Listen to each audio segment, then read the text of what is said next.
नवंबर 2011 का महीना था जब लटोया एमन्स अपने 3 बच्चों और मां रोजा कैंपबेल के साथ इंडियाना के गैरी शहर के कैरोलिना स्ट्रीट स्थित एक पुराने किराए के घर में रहने आई। लटोया एक सामान्य गृहिणी थी और उनकी आर्थिक स्थिति कुछ खास नहीं थी, इसलिए उन्हें इस छोटे से घर को ही अपनाना पड़ा। लटोया ने इस घर में एक नई शुरुआत की उम्मीद की थी, लेकिन उनके आने के कुछ ही दिनों बाद वह महसूस करने लगी कि घर कुछ छुपा रहा है। यह घर पहले से ही थोड़ा अजीब सा लग रहा था। उसकी दीवारें उखड़ी हुई थीं, फर्श की लकड़ियां चटकी हुई थीं और खिड़कियों पर धूल की मोटी परत जमी हुई थी। जैसे ही वे इस घर में दाखिल हुए, उन्हें ऐसा महसूस हुआ मानो घर की हवा ही भारी थी। लेकिन वे इस सब को एक सामान्य बात मानते हुए अनदेखा कर गईं।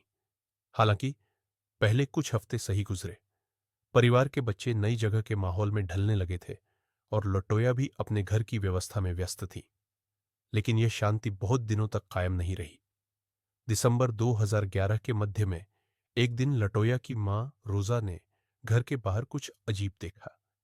दरवाजे के पास लाखों काली मक्खियां थीं, जो लगातार घर में घुसने की कोशिश कर रही थीं।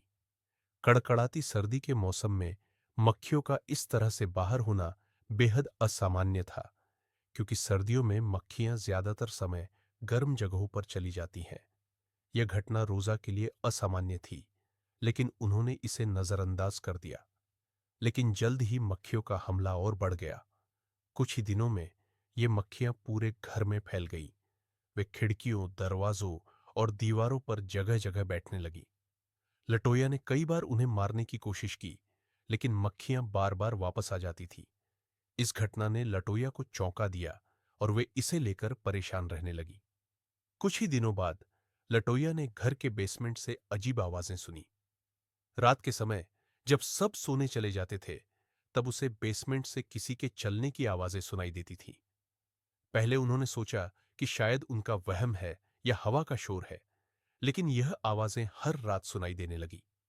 एक रात लटोया की मां रोजा ने भी यह कदमों की आवाज सुनी। वह इसे अनदेखा नहीं कर पाई और बेसमेंट की सीढ़ियों की ओर बढ़ी। जब वे वहां पहुंची, तो उन्हें कुछ अजीब महसूस हुआ। जैसे ही वे सीढ़ियों के नीचे पहुंची, उन्हें वहां किसी का धुंधला साया नजर आया।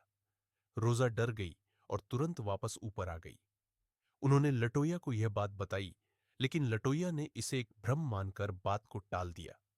लेकिन जब यह घटना कई बार दोहराई गई, तो लटोया और रोजा दोनों को यकीन हो गया कि इस घर में कुछ तो गड़बड़ है। इन घटनाओं से तंग आकर लटोया ने बेसमेंट के दरवाजे को बंद करवा दिया। उन्हें लगा कि शायद इससे उनकी समस्या खत्म हो जाएगी, लेकिन ऐसा नहीं हुआ।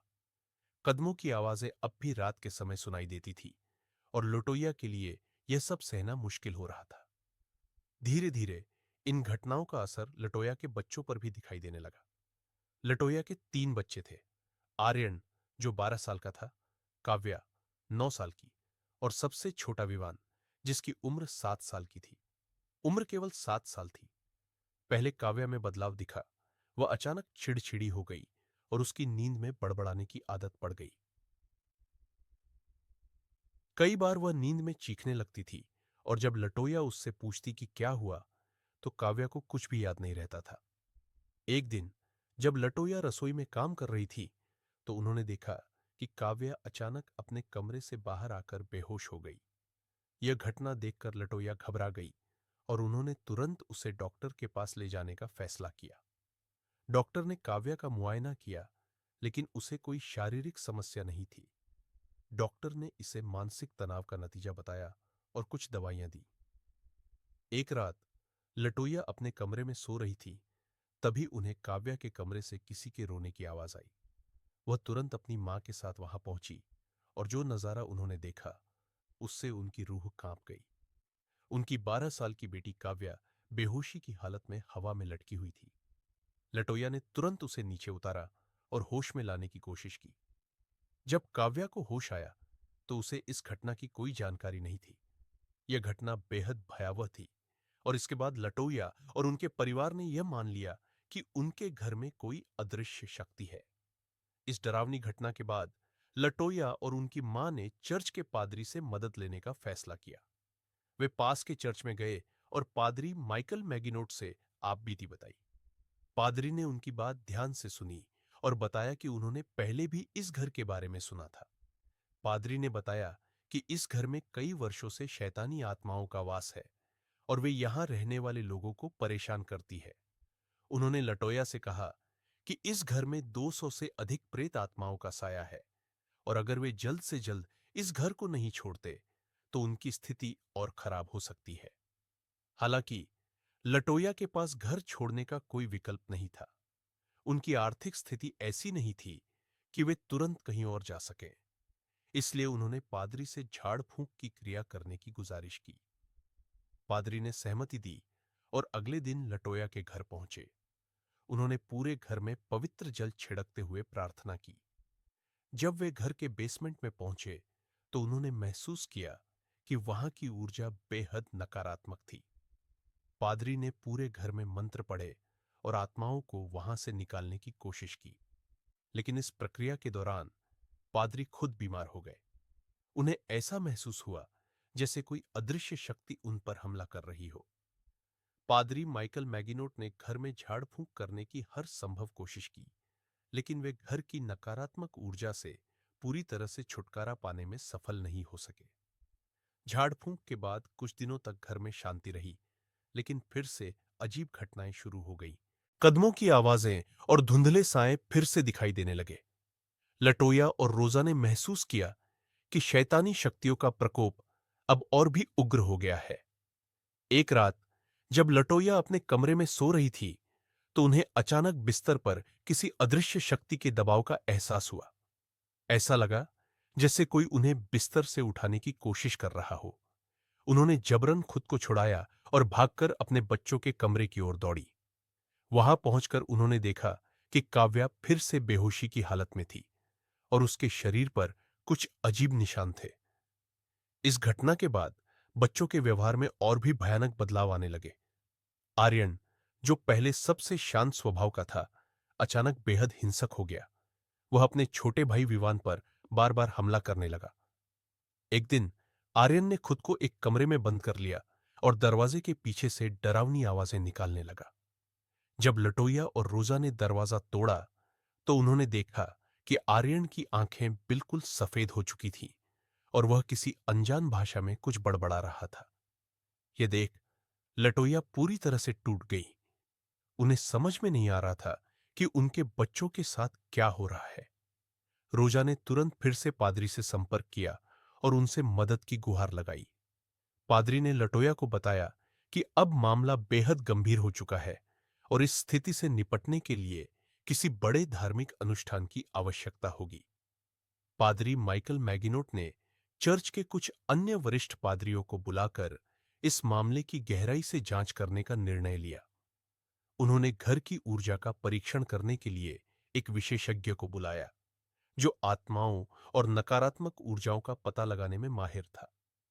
विशेषज्ञ ने पूरे घर की जांच की और पाया कि बेसमेंट में एक बहुत पुरानी और शक्तिशाली शैतानी आत्मा का वास है। उन्होंने यह भी बताया कि यह आत्मा केवल घर के सदस्यों को ही नहीं, बल्कि उनके मानसिक और शारीरिक स्वास्थ्य पर भी हमला कर रही थी। पादरी ने इस बात पर जोर दिया कि उन्हें इस आत्मा को पूरी तरह से नष्ट करना होगा और इसके लिए एक बड़ा अनुष्ठान करना होगा। लटोया और रोजा इस बात से डर गई, लेकिन उन्हें समझ में आ गया कि इसके अलावा और कोई रास्ता नहीं था। एक बड़ी टीम के साथ पादरी और उनके साथी घर में आए और उन्होंने घर को पवित्र करने का अनुष्ठान शुरू किया। उन्होंने पूरे घर में मंत्रोच्चारण किया, हर कोने में पवित्र जल का छिड़काव किया और बेसमेंट में विशेष अनुष्ठान किया। इस दौरान कई बार ऐसा लगा जैसे घर की दीवारें हिल रही हों और अचानक कमरे में हवा भारी हो गई। अनुष्ठान के दौरान लटोया की हालत बिगड़ने लगी। वह चीखने चिल्लाने लगी और उनके शरीर में अजीबोगरीब हरकतें होने लगीं। पादरी ने उसे शांत करने के लिए विशेष मंत्र पढ़े और उसके चारों ओर सुरक्षा घेरा बनाया।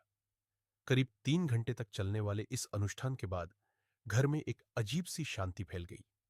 ऐसा लग रहा था जैसे सभी आत्माएं अब घर छोड़कर जा चुकी है। लटोया, उनके बच्चे और रोजा ने पहली बार इतने लंबे समय बाद राहत की सांस ली। अनुष्ठान के बाद लटोया और उनके परिवार ने कुछ दिनों तक घर में शांति महसूस की।